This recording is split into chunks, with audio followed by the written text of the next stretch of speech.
Well, who's excited for Windows 12? Probably not a lot of us, seeing how Microsoft is transforming Windows 11 into, well, a total marketing campaign and, in some cases, a total invasion of privacy with features like a recall not implemented right now, but it might be.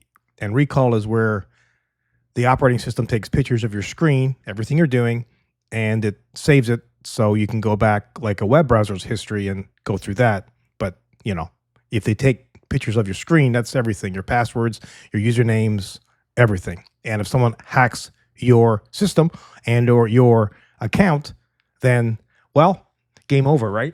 So I don't think, but I hope that they can move away from that, or at least have maybe a bare bones kind of like gaming operating system that they charge more for with nothing in it except the foundation of the operating system entirely itself. Thank you, Microsoft. That will be awesome. We will all pay more for that 100%. So this particular article actually talks about Windows 12.1 and how Microsoft the Windows 10 is actually ending support.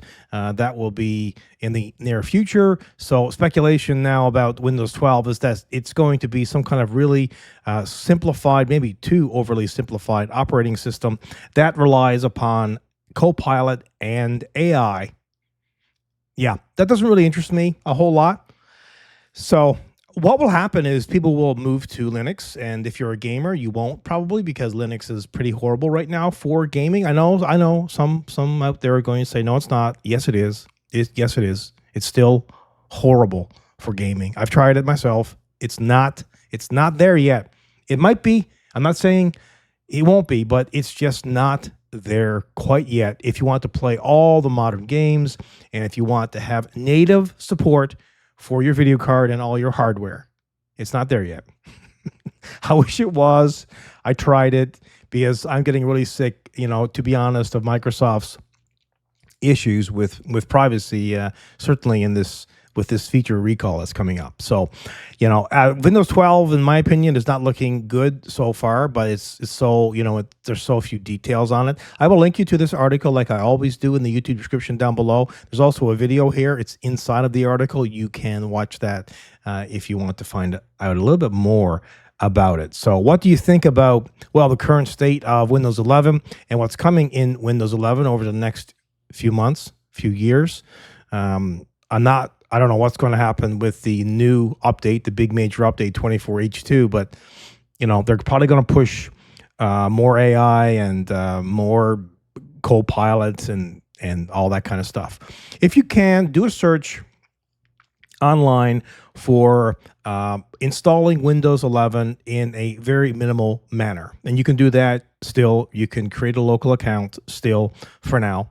So you can do all of that. And it's my opinion is, I've just given you my opinion, really. I'm not too happy at the state of affairs right now with Windows 11 and where Microsoft is thinking about taking everything. I know AI is wonderful in some respects because it makes things a lot easier. Again, in some respects, in some cases it doesn't. It just confuses everything. But if you use it properly, it can be useful. However, privacy has to be, I think, paramount. And if you hand over your computer to an AI assistant, right? It could be a total disaster because all of a sudden it's just, let's send your data to God knows who. It just decides to do something. Who knows? There might be ways to mitigate that, but if you let AI take over your smartphone or take over your computer system, that is entirely possible. I know people will do that. They'll gladly hand over everything. No problem. If it makes it easier and more convenient, because that's what this modern world is all about, right? Convenience.